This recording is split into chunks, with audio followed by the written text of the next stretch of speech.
Tabe, jumpa lagi dengan saya di Negara Bijaksana, channel yang membahas sebuah persoalan populer di Indonesia secara bijaksana dan dijamin dengan pemikiran terbaru.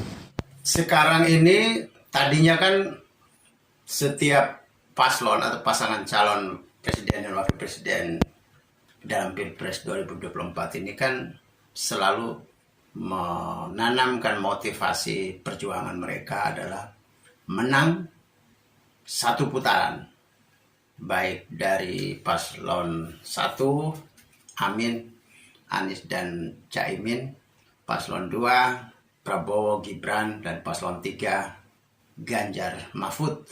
Semua mereka selalu bercita-cita dan membuat semacam cyber bahwa menang satu putaran, menang satu putaran, menang satu putaran.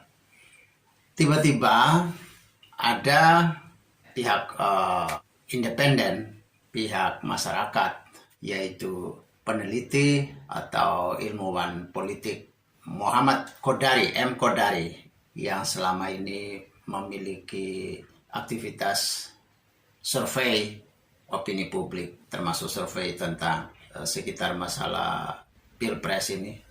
Mereka rata-rata meyakini dirinya dan memberi spirit pada diri mereka, memberi spirit pada kubu mereka masing-masing. Menang Pilpres satu putaran, menang Pilpres satu putaran, semua mereka begitu.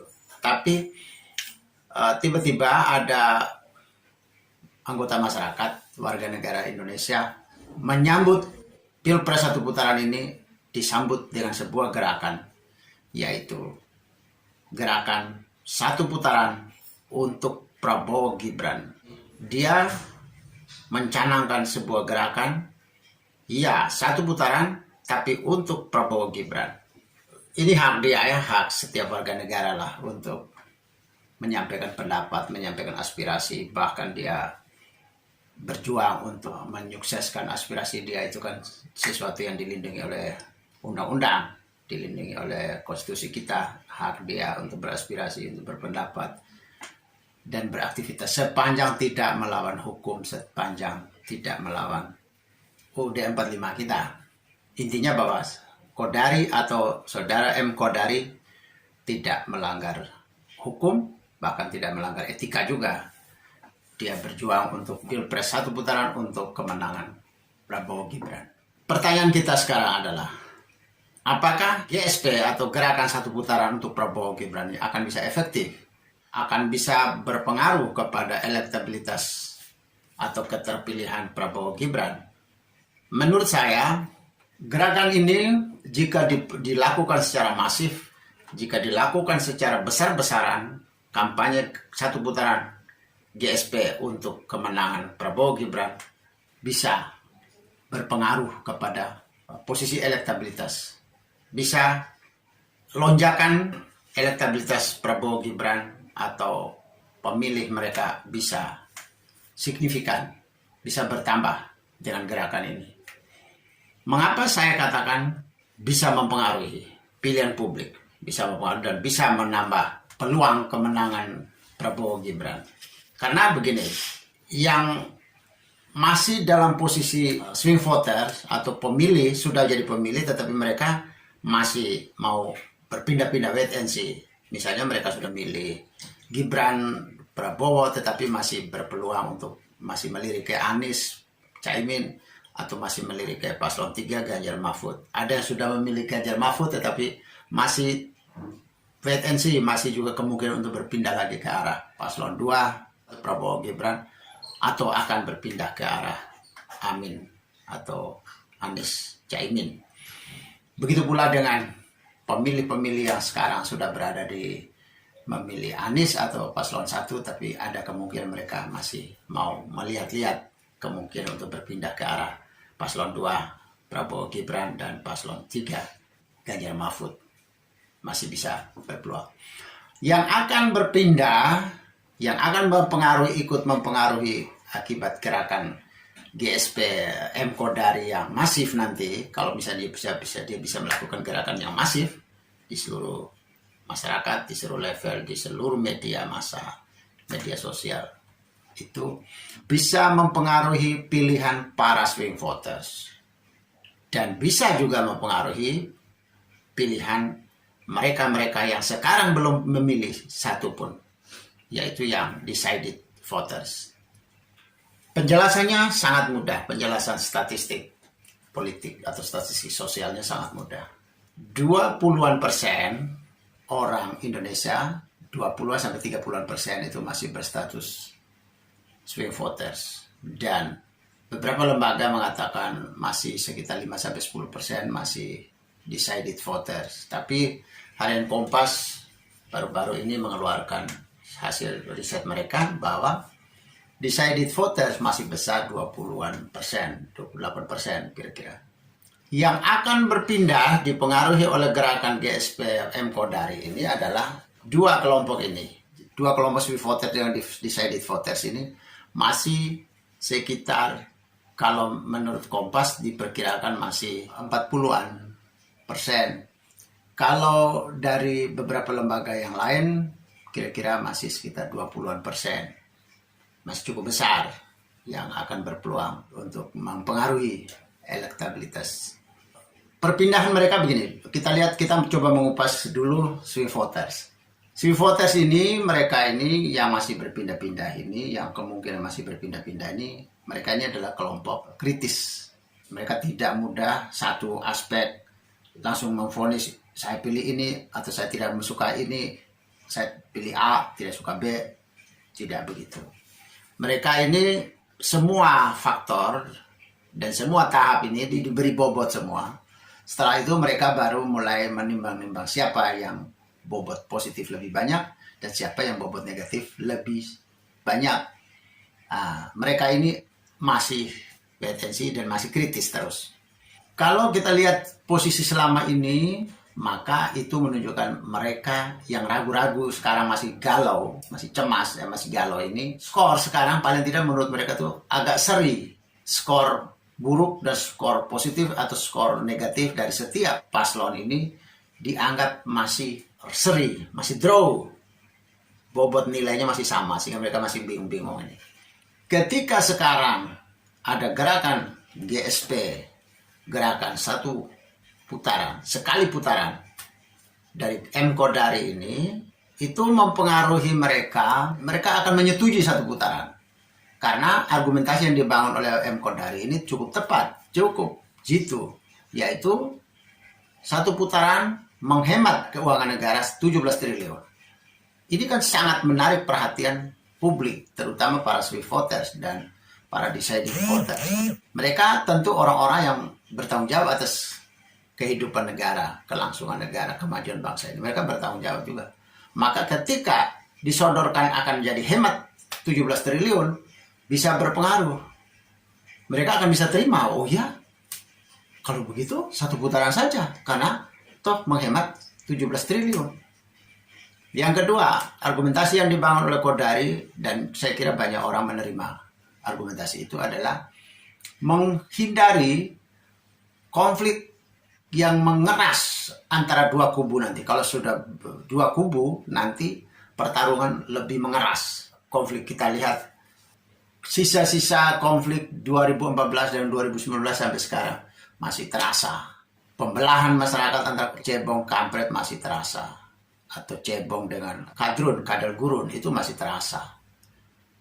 Tentu alasan Kodari untuk menghindari pembelahan massa, sekali lagi, yang terus-terus membakar, menyalakan api permusuhan, api perseteruan secara terus-menerus, tentu masyarakat kita atau para swing voters dan decided voters kita bisa terima. Kita tidak inginkan ada pembelahan dalam hidup sehari-hari antara kubu. Kita tidak ingin.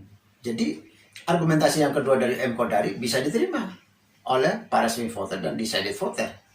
Bahkan publik bisa menerima. Argumentasi dari M Kodari, kalau terjadi satu putaran, maka energi bangsa akan dihemat. Energi negara hemat. Tidak buang waktu terlalu lama sampai Juli, pemilu akan berlangsung sampai Juli. Itu lama sekali. Banyak energi yang terbuang. Energi terbuang ini kita ingat lagi tragedi pada tahun 2019, pemilu 2019 dan pemilu-pemilu sebelumnya.